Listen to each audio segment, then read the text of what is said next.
mas no sentido literário, para chamar a atenção ou enfatizar as opiniões que ela tinha, e ela tinha muitas opiniões, né? Enfim, uma forma de impactar o interlocutor, o leitor, né? Forçar um diálogo com ele. Então, tentando estabelecer um certo desafio ao leitor ou ao ouvinte, né? E aqui eu acho que nós temos um traço de caráter, um traço de caráter. A Raquel já dizer por quê daqui a pouco.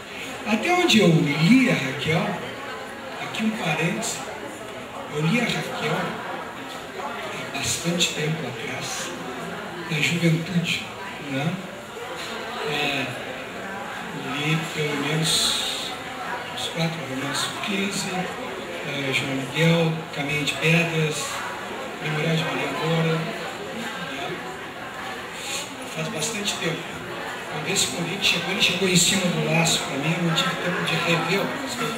Então algumas coisas eu estou falando mais por memória, né, que eu li. Alguma coisa da vida dela também. Então, parece, e a gente vai afirmar aqui muita coisa no sentido condicional sempre, ela não se sentia muito seduzida por esse clima, essa aura do escritor romancista, né? Ela sempre dizia que ela era jornalista, com frequência disse que ela era jornalista.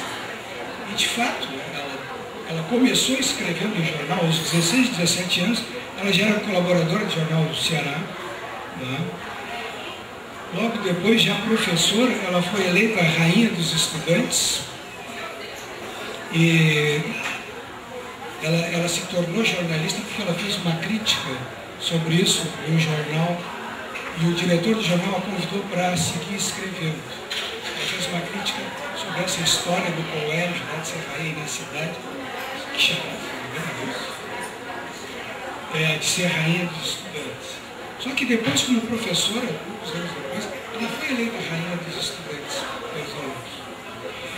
E no dia da posse, lá, ou na festa da posse, da sua condição de rainha, chega a notícia do assassinato de João Pessoa, 29 ou 30.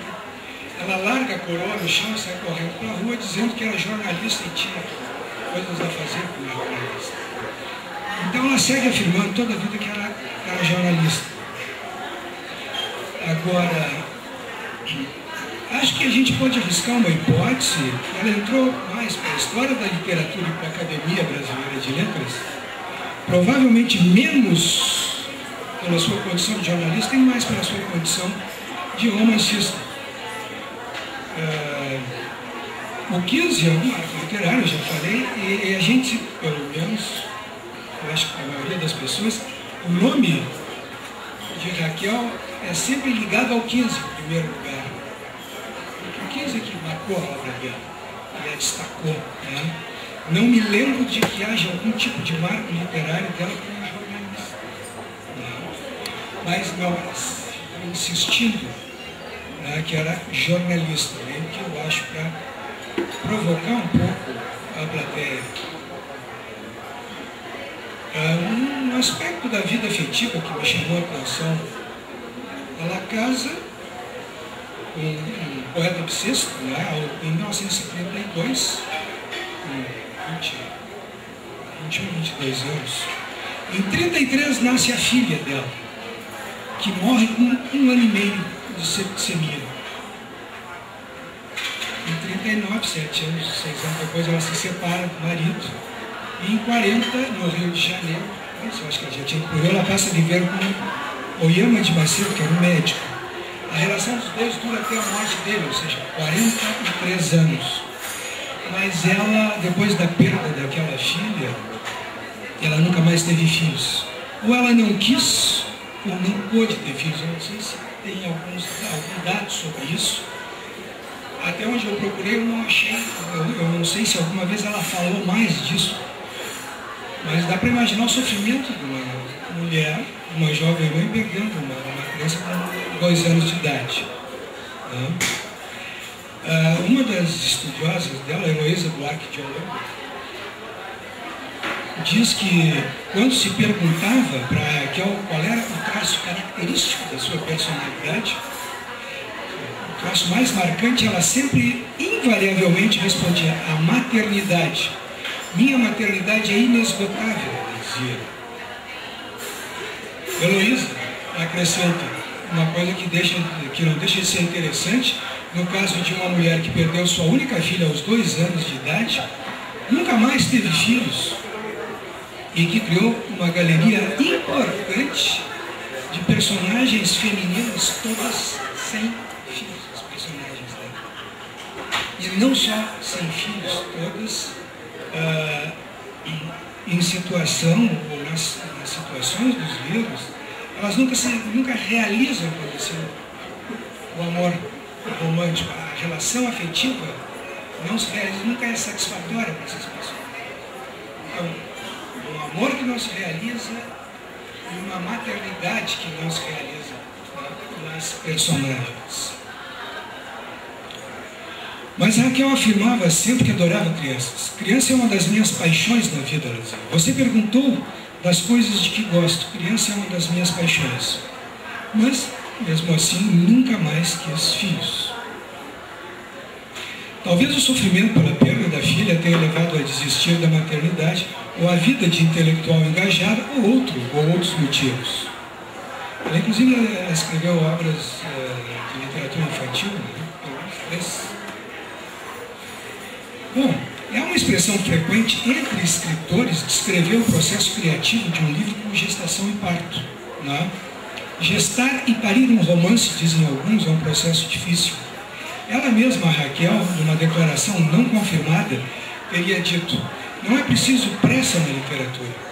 Um romance é como gravidez. Aquilo fica dentro de você, crescendo, incomodando, até sair. Então a Raquel pode ter feito essa opção, ou ter tomado de forma mais literal essa metáfora, né? Parir livros, parir histórias, parir literatura, de uma forma deslocada, mas aí sim é muito prolífica. Esse tipo de gestação e parto é muito prolífico. Romances, crônicas, peças teatrais, traduções, discursos, mas filhos, não. E relacionado a isso, então, ainda um outro aspecto que eu acho mais interessante, que é esse que eu já citei um pouquinho. As mulheres em seus romances, eu acho que em todos os romances, são personagens sem filhos e sem realização amorosa. Em O 15, diz a Heloísa Buarque de Holanda, em O 15, o provável encontro amoroso entre Conceição e Vicente não se realiza, como ocorre em todos os seus 6 romances posteriores. Nenhum encontro amoroso se realiza. Há estudos sobre esse fato dentro do tema das personagens femininas da obra de Raquel, que eu acho que né? Então eu não vou me deter nele, porque a Joana vai falar. Eu vou só afirmar que eu acho que isso é uma coisa muito importante, na medida que é uma característica, essa da personagem, da mulher que não se realiza, né? É uma característica das personagens femininas de todos os romances. O que significa isso? Uma ideia, um tema que atravessa toda a obra romanesca, né, de um autor, pode, imagino que deva revelar, no mínimo, se essa uma ideia ou um valor do próprio autor, se isso é tão repetitivo ao longo da obra. Né? Não é uma ideia contingente ou eventual de um personagem ou de um romance, ou de um período da literatura dele. Não. Toda obra romanesca é assim. Então o autor era descrente da realização amorosa, provavelmente, do encontro amoroso, embora pareça ter realizado uma relação que durou 43 anos.